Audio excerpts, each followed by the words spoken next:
सभी को प्रभु यीशु मसीह के नाम से जय मसीह की। मैं pastor Simon, Jesus through out the Bible episode number 16 में मैं आप सभी का स्वागत करता हूं।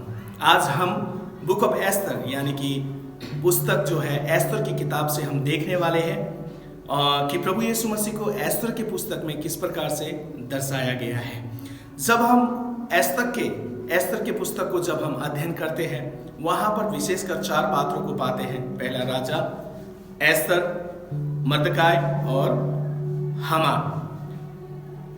इस बाइबल में, इस पुस्तक में जब हम अध्ययन करते हैं और यहाँ पर काफ़ी चीज़ों के विषय में हम पाते हैं, लेकिन इसमें विशेषकर प्रभु यीशु मसीह को किस प्रकार से दर्शाया गया है उसके विषय में हम अध्ययन करेंगे।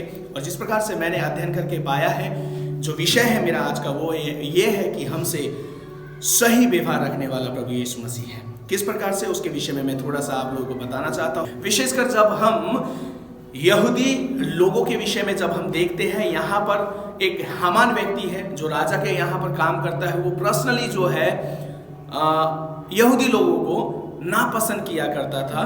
और साथ में हम एस्तर के जीवन को देखते हैं। जब एस्तर राजा की जो पत्नी बन जाती है, उसके बाद यहाँ पर यहूदी जो एस्तर होती है, वो खुद एक यहूदी होती है। और यहाँ पर वो उसके कान पे ये बात पड़ता है कि हामान जो है यहूदियों का मतलब एक मृत्यु डेथ वारंट उसने निकाला है, मतलब उन लोगों को वो मारना चाहता है। इस बात से वो बड़ी व्याकुल रहती है। और सबसे अच्छा खास बात ये है कि आपको पता है कि एस्तर के पुस्तक में परमेश्वर का नाम का उल्लेख कहीं पर भी हम नहीं देखते हैं, किसी भी प्रकार से नहीं देखते। लेकिन हम परमेश्वर के हाथ को, परमेश्वर के कार्य को एस्तर की पुस्तक में हम देख सकते हैं। यहाँ पर एस्तर का एक सबसे बड़ा मुख्य बात यह है, जब एस्तर 4 का वचन यहाँ पर आप 16 पढ़ेंगे, आखिरी वाला एक लाइन में आपको बताना चाहता हूँ। वो ये कहता है, और यदि नाश हो गई तो हो गई। इंग्लिश में बोलता है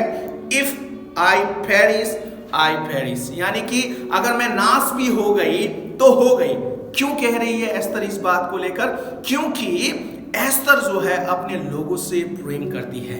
एस्तर अपने लोगों को बचाना चाहती है। इस बात को हम विशेषकर इस बाइबल में, इस पुस्तक में हम गौर से देख सकते हैं और इसमें मनन कर सकते हैं। क्योंकि राजा के मर्जी के बगैर किसी के पास भी कोई भी राजा से मिल नहीं सकता था जब तक राजा का मर्जी ना हो। और यहाँ पर खुद एस्तर जो है बिना बताए पत्नी हुई तो क्या हुआ, रानी हुई तो क्या हुआ, इससे कोई फर्क नहीं पड़ता। क्योंकि वहां पर राजा का अपना एक प्रोटोकॉल था, राजा का अपना एक आज्ञा था, राजा का अपना एक नियम था। उन सारी बातों को परे रखते हुए एस्तर अपने लोगों के लिए राजा तक पहुंचना चाहती है और अपने लोगों से कहती है कि उपवास रखना, प्रार्थना करना, अगर मैं नाश हो गई तो हो गई, कोई बात नहीं, लेकिन मैं राजा तक पहुंचना चाहती हूं और उसको सही सूचना मैं देना चाहती हूं जो यहूदियों के लिए निकाला गया है। और यहाँ पर हामान के बातों को जो है एस्तर रानी जो है एस्तर रखना चाहती थी और वो वहाँ पर पहुँचना चाहती थी, अपने बातों को रखना चाहती थी। लेकिन यहाँ पर राजा के मर्जी के बगैर कोई उससे नहीं मिल सकता था। तो यहाँ पर वो जानती थी कि अगर मैं अपने मर्जी से जा रही हूँ, इसका मतलब कुछ भी हो सकता है, राजा मुझे मार भी सकता है। लेकिन उन सारी बातों को नजरअंदाज करते हुए राजा तक एस्तर पहुंचने की प्रयास करती है। तो यही बात सबसे एक मुख्य सही व्यवहार को लेकर आता है अपने लोगों के प्रति। और जब हम बाइबल के अंदर नए नियम में आते हैं और इस पुस्तक में किस प्रकार से हम प्रभु यीशु मसीह को एक सही व्यवहार करने वाले के रूप में पाते हैं, क्योंकि एस्तर अपने लोगों के लिए एक व्यवहारिक तौर से राजा के सम्मुख में जा रही है उनको बचाने के लिए। हम नए नियम में आते हैं। हम लाजर के मृत्यु के समय में हम यीशु मसीह के एक सही व्यवहार को पाते हैं। क्योंकि 2 वचन है, एक पहला कि लाजर के बहनों के सम्मुख में यीशु बोलता है कि तेरा भाई मरा नहीं है, वो जी उठेगा।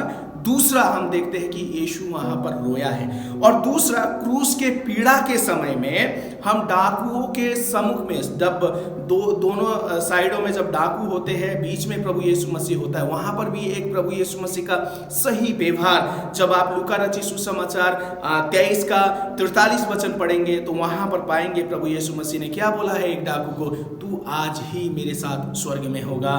तीसरा, पीड़ा के समय में, उस क्रूस के पीड़ा के समय में आप लोगों को पता है सिपाहियों के लिए परमेश्वर के सम्मुख में यीशु जो है वो माफ करने की बात करता है। लूका 23 का वचन 34 में आज भी इस बात को पाते हैं। जब आप मत्ती रचित सुसमाचार 9 के 36 में आते हैं तो वहां पर बीमारियों को देखकर, दुर्बलताओं के लोगों को देखकर यीशु को तरस आता है। हालेलुया।